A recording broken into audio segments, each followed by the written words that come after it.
everyone, I just finished reading Fairytale by Stephen King, and off the bat I think I will rate it a 7.5 out of 10.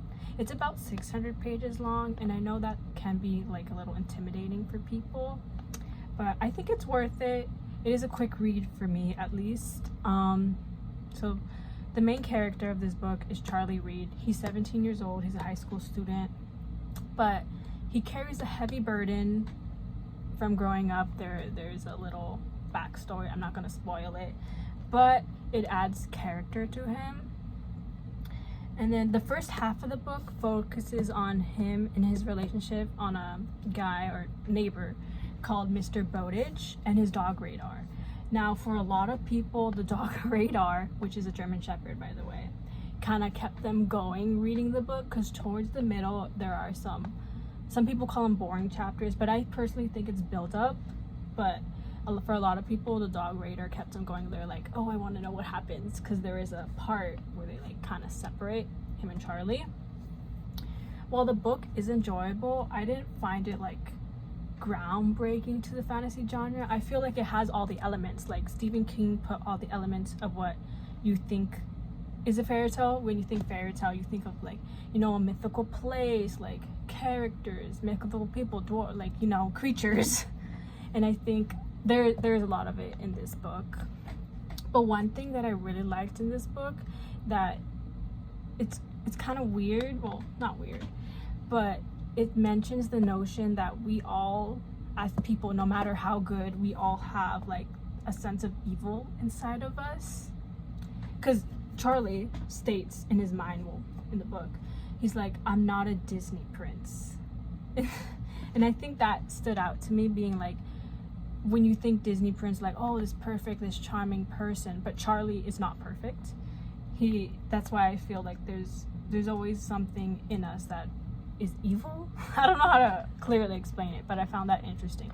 For example, there's a character in the book called Christopher Polly, and spoiler alert, but you do wonder for a second, is Charlie gonna kill this character?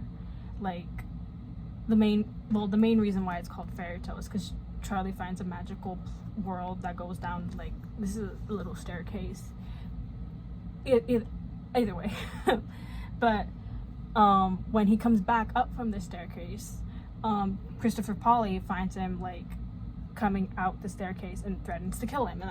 And now you wonder, like, oh, what is Charlie gonna do next? Blah blah blah. And then that's when it starts. Like, is there evil inside of us all?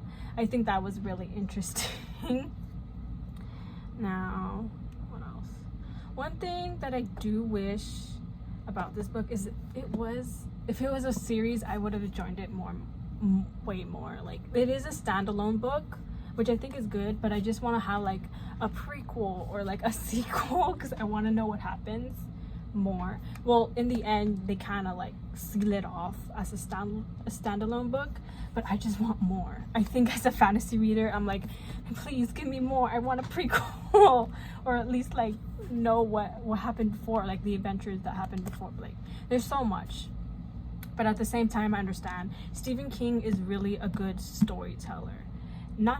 He does build up the world, but as a fantasy reader, you really know what it's like to describe the world a lot if you read other fantasy books. Whereas Stephen King, he mostly flows with it, and it's good, but like I said, it's not the best. So overall, I think it's a good book. I am taking a break from reading my other fantasy book series, so I think this was like a good break. Like I said, it was a quick read for me, but I think, you know, if you want a little thing on a long plane ride, or like a road trip, you could definitely knock this out. So 7.5 out of 10. Thanks for watching. Bye.